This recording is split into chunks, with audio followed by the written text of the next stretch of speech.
간경화에 대해서 알아보도록 하겠습니다. 저하고는 좀 인연이 깊은 질병입니다. 처음에 제가 이렇게 치료자의 길을 들어서게 만든 것도 간경화 때문에 그랬습니다. 아내가 간경화에 걸렸었는데요. 그런데 그 방면에 유명한 의사, 병원들을 다 찾아봤지만 치료할 수 없다는 겁니다.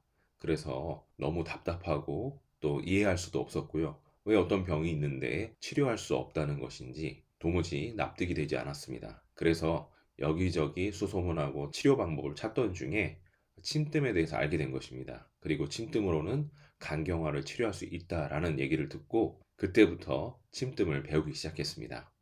그리고 다 배운 것도 아닌데요. 아주 침뜸의 일부분만 배우고 아내를 치료하기 시작했는데 아주 좋은 효과가 있게 되었습니다. 그래서 약 7, 8개월 정도 후에 검사했을 때는 검사 수치가 모두 정상이다라는 이야기를 듣게 되었습니다. 그리고 그 뒤로 그러한 소문을 듣고 찾아온 주변의 사람들을 치료해 주다 보니 정말 만족감도 높고 이걸로 내가 직업을 하는 방법을 찾아봐야 되겠다라고 생각을 해서 중국에 가서 자격증을 취득하고 그리고 침수론을 운영했던 것입니다. 이 강의를 듣고 계신 분들도 대부분은 아마 자신을 치료하거나 또는 주변의 가족, 친구를 치료해 주거나 또는 아마 전문의로서 더 좋은 실력을 가지고 환자들을 빠르게 고통에서 해방시켜 주고 싶으신 마음이 강할 것입니다. 열심히 계속 이렇게 따라와 주시면 얼마든지 하실 수 있습니다. 불치병은 없다 라는 말이 현실이 될 수 있도록 여러분 모두 노력해 주시기 바랍니다. 자, 그러면 오늘은 그 시초가 되었던 이 간경화, 어떻게 보면은 제 전문 분야라고 볼 수도 있겠네요. 이 간경화를 치료하는 방법에 대해서 살펴보도록 하겠습니다. 그러면 간경화의 증상은 어떤 것이 있을까요? 간단히 말하면 간이 딱딱해지고 있다라는 뜻입니다. 간은 원래 말랑말랑해야 됩니다. 그리고 스폰지와 비슷한 구조인데요. 그러므로 혈액을 충분하게 간 안에 저장하고 해독하고 또 여유분의 혈액을 보관해 두었다가 필요할 때 사용하는 여러 가지 역할을 하고 있는 장기입니다. 그런데 이 간이 딱딱해졌다. 즉, 스폰지가 딱딱해졌다. 물을 흡수할 수 있을까요? 흡수할 수 없습니다. 간도 마찬가지죠. 간이 딱딱해지면 혈액을 흡수할 수 없고 간의 원래 기능이 동작하지 않게 됩니다. 결국에는 간 부전증에 걸리거나 간암에 걸린다든지 간의 기능이 모두 상실하게 돼서 죽게 되는 병입니다. 이렇게 간의 기능들이 점점 떨어지다 보니까 쉽게 피로감이 오게 됩니다. 늘 피곤하게 되죠. 그리고 간은 소화 흡수하고도 아주 밀접한 관련이 있습니다. 그러다 보니까 간이 안 좋아지게 되면 소화 흡수도 잘 안 됩니다. 식욕도 떨어지고요. 또는 자꾸 헛구역질이나 속이 미식거리는 느낌이 날 수 있습니다. 그리고 이렇게 잘 못 먹다 보니까 당연히 체중도 점점 줄기 시작하겠죠. 그러면서 반대로 배만 불룩 나오게 됩니다. 올챙이 배처럼요. 마치 이 못 사는 나라에서 난민들, 어린이들 보셨죠? 배만 불룩 나와 있는 이런 형태, 복수만 차게 됩니다. 또한 간 기능 부전으로 인해서 혈액의 질이 안 좋다 보니까 당연히 혈관종이나 또는 황달 같은 증상들도 쉽게 나타나기 시작합니다. 그러면 왜 이렇게 간경화에 걸리게 되는 것일까요? 원인 중에는 가장 빈번한 것이 간염입니다. 원인 중에 가장 빈번한 것은 간염입니다. 각종 간염이 주된 원인입니다. 간염이라는 것은 즉 간에 염증이 꼈다는 얘기죠. 근데 이게 잠깐 염증이 낀 것이 아니고 계속 반복이 됩니다. 염증이 생겼다가 나았다가 염증이 생겼다가 나았다가 바이러스에 의해서 계속 이런 현상들이 반복되다 보니까 우리도 피부에 만약에 상처가 났는데 또 상처가 나고 회복이 되다가 또 상처가 나고 또 회복이 되다가 또 상처가 나고 이렇게 반복이 되면 그 부위가 어떻게 돼요?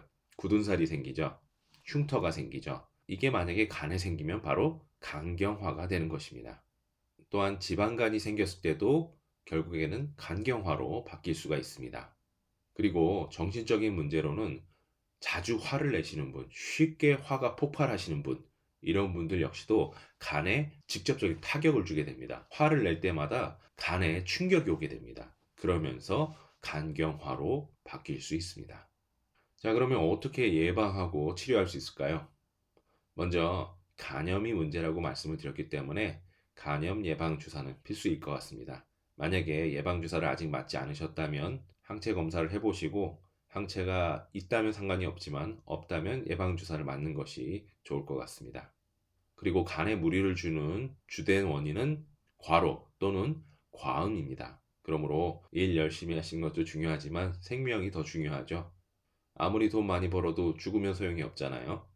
그리고 약간의 술은 기분도 좋아지고 또 혈액순환도 좋아지고 이점도 있지만 과음을 하시게 되면은 간에서 그 알코올을 해독하느라고 너무 많은 일을 하기 때문에 또 알코올에 의해서 간세포도 파괴되기 시작합니다.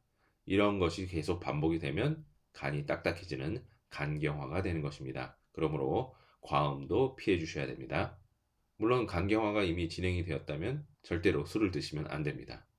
그리고 충분한 휴식, 충분한 수면을 취해 주는 것도 중요합니다. 우리가 쉬고 수면을 할 때 간은 회복이 되게 됩니다. 우리가 낮에 활동할 때는 간은 자신의 어떤 다친 부분을 치료하지 않습니다. 수면을 취할 때 간은 회복이 되는 겁니다. 그래서 수면 시간이 길면 길수록 간의 회복 시간도 길겠죠? 또한 꼭 필요하지 않은 약품이라든지 건강식품은 드시지 않는 것이 좋습니다. 왜냐하면 약이라든지 건강식품, 우리 몸에 좋다고는 하지만 어떤 효과가 있다는 것은 결국에는 독성에 의해서 우리 몸을 자극하기 때문에 그렇게 되는 것입니다.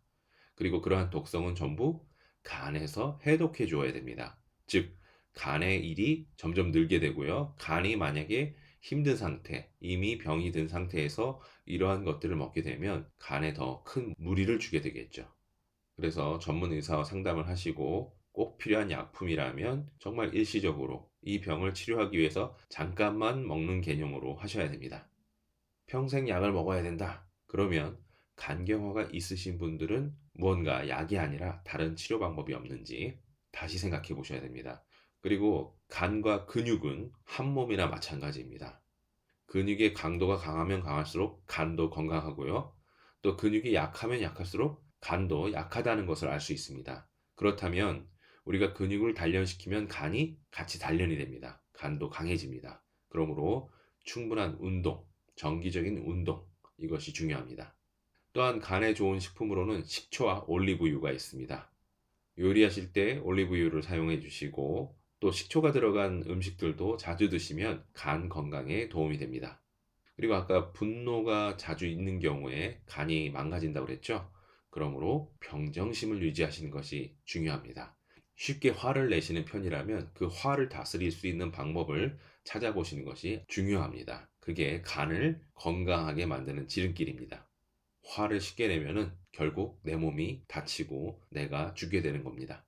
자, 그러면 이미 간경화에 걸렸습니다. 어떻게 치료를 해야 될까요? 먼저 지압으로 치료하실 수 있습니다. 이건 간의 병이잖아요. 그러니까 힐링 간. 자, 지금부터는 침뜸을 이용해서 본격적으로 어떻게 치료할 수 있는지 그 방법에 대해서 살펴보도록 하겠습니다. 계속해서 이어지는 강의를 듣고 싶으시면 위에 있는 QR코드를 핸드폰으로 찍어 보시기 바랍니다. 그러면 어떻게 계속 보실 수 있는지 안내를 보실 수 있습니다. 또는 아래에 있는 카톡으로 연락해 주시기 바랍니다. 그러면 관련된 안내장을 보내드리도록 하겠습니다.